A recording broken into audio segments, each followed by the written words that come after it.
Түркістан облысы бойынша балабақшаларға кезекке қою онлайн жүргізілетін болғандықтан да сіз балаңызды кезекке қою үшін немесе кезек номерін тексеру үшін балабақша nation.kz сайтына кіресіз.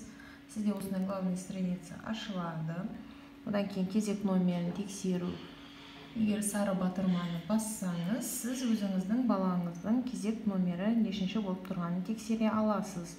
Баланың иіні, яғни ЖСН-ді жазасыз, іздеу батырмасын басасыз.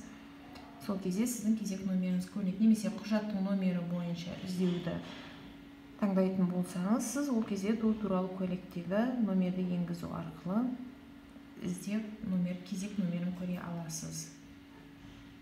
Ал егер кезекке тұру үшін өтініш қалдырғыңыз келсе, кезекке тұруға өтініш қалдыру жасыл батырманы басасыз. Бұл жерде сіз өзіңіз көріп тұрғандай қандай әлеуметтік статусы бар жандарға бірінші кезек берілетіндігі туралы ақпарат шығады.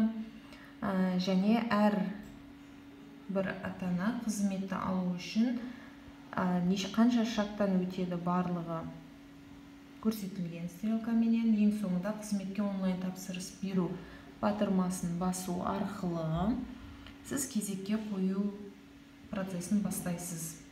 Мен ақпаратпен толық таныстым. Мен барлық пайдаланушылардың саясатын қабылдаймын. Екі жерге птичка қойғаннан кейін далее келесі батырмасын басасыз. Ұялы телефоныңыздың номерін енгізесіз. Мысалы, сізде қандай байланыс телефоны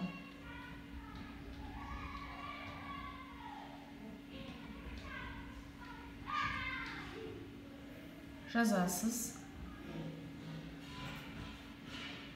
Сізге көрсетілген номеріңізға құпия сөз келеді. Құпия сөзді тергеннен кейін келесі батырмасын басасыз. Сіз телефон номеріңізді көрсеткеннен кейін сіз көрсеткен телефон номеріне SMS-пен код келеді, оны енгізесіз. Сізге сайтқа тіркелу үшін сізден құпия сөз, яғни пароль қоюды ұсынады. Сіз өзіңізге ыңғайлы құпия сөзді қоясыз.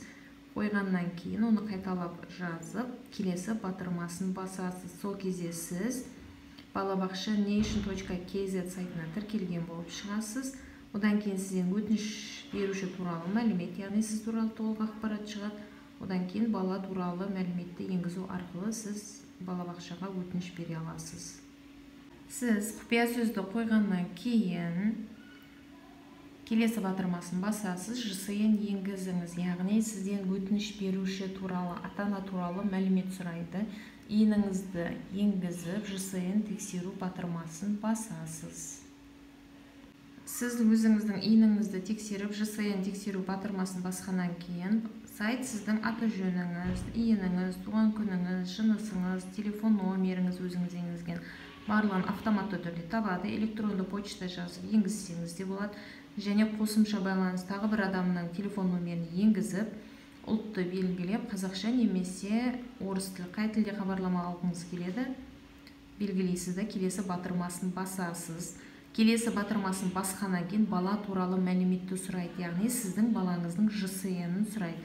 ЖСН енгізіп, ЖСН-ді тексеруді басқан кезде баланың аты жөні, иіні, туған күні барлығы шығады, жынысы. Сол арқылы сіз балабақшаға кезекке тұруға өтініш бере аласыз. Бала туралы мәліметті енгізгеннен кейін өтініш беру батырмасын басасыз. Сіздің балаңыз кезекке тұрады. Кезекке тұрған хабарлама келеді. Сол хабарлама келгеннен кейін сіз кезекке тұрған болып саналасыз.